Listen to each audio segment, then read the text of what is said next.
There was a job that I had had that I was really passionate about and that I had put a lot of time into, and then it was a startup and it ended up shutting down from under me.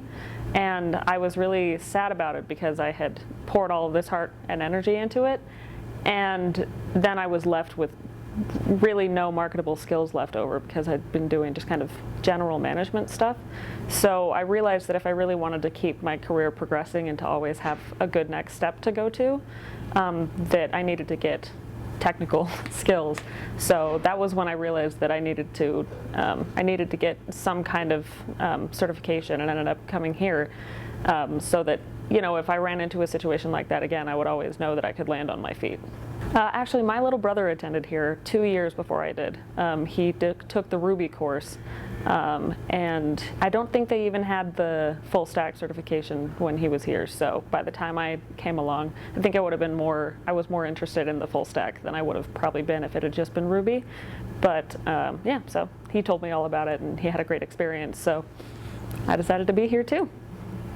But I'm definitely the kind of person where I prefer a lot of structure. I prefer to have kind of a class schedule, and I prefer to have teachers there who can teach me things and help me get over hurdles. So I definitely was much more interested in coming to an actual program like this instead of having to kind of figure it out on my own and build my own path. Number one, my brother said that he had a really great experience here, and he raved about the teachers and the curriculum and just how straightforward all of it was.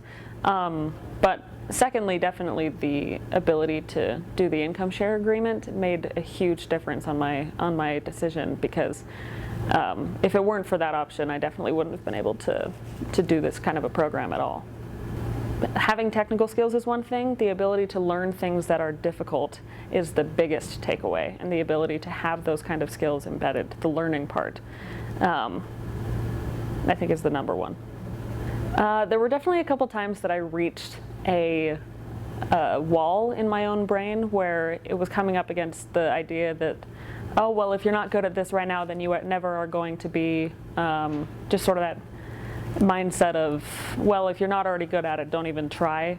And there's definitely a lot of things that are taught here that are not things that your mind already knows how to process. So I had to take a step back and say, no, it's okay that you don't know this. That's actually an asset. That gives you more questions, and that gives you more things to ask and more things to discover.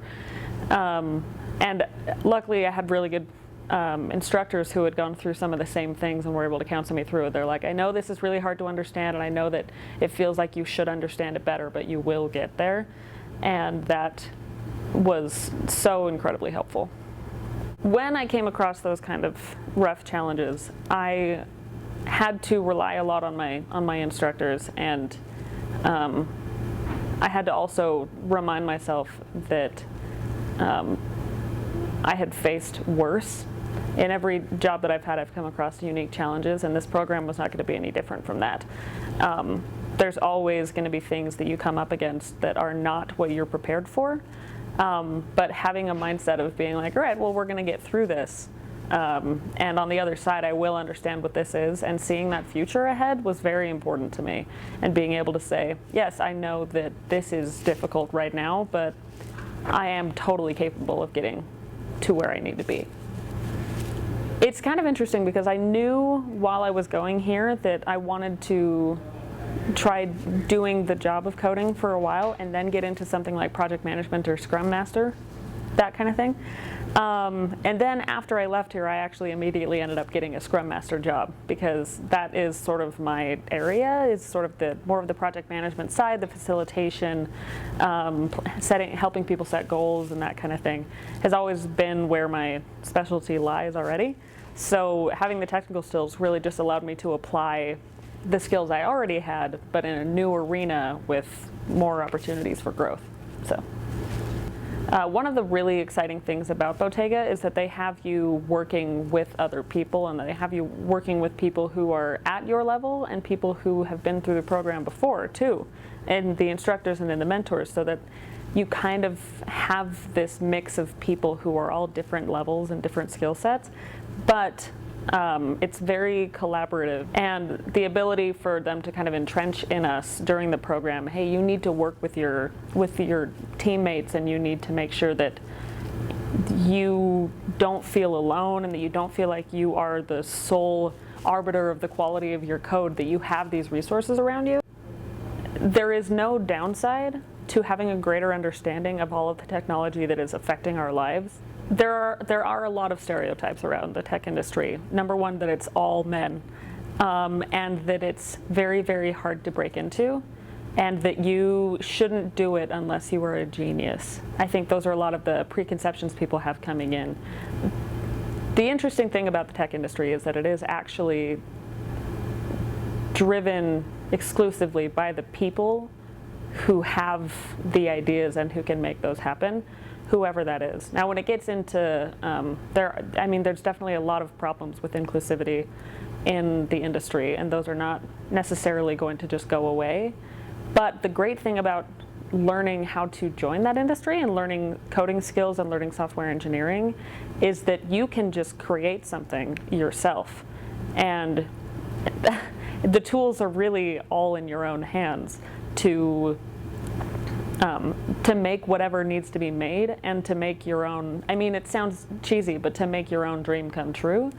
Because really it's just about putting in the work, keeping an eye out on what's happening, seeing where opportunities lie, and jumping in. The truth is, you really can get into it and you can make a big splash just by being who you are and using your own life experience to inform the kinds of things that you want to create with your new software engineering skills. Like, if you know how to make a website for people who want what you have to offer, then you can be successful. If you know how to build some kind of a database that nobody's thought of before, and you know how to, or you can invent a new coding language, there are so many ways to be successful in this industry. And the whole idea that it's just exclusive to only a few people is, it's actually a huge opportunity to get in and upset them. The good news is that people are starting to realize how valuable it is to have women in their companies and at every level, and to have that input from a different set of eyes. I would say to women who want to get into the industry that they should, and that they are needed. In the course that I took here, there were 2 girls who were 13 years old, and they were definitely the best in the class. If women can be harnessing that, and if they can be using technical skills to move their own ideas of what is needed forward, then I think that we will start to see the kind of technology advances that we're hoping to see. And women's voices and women's code is so critical, is going to be so critical this next century, just as it was this last century, in helping to get us to the moon. And women need to be in technology in order for us to advance as far as a society as we need to go.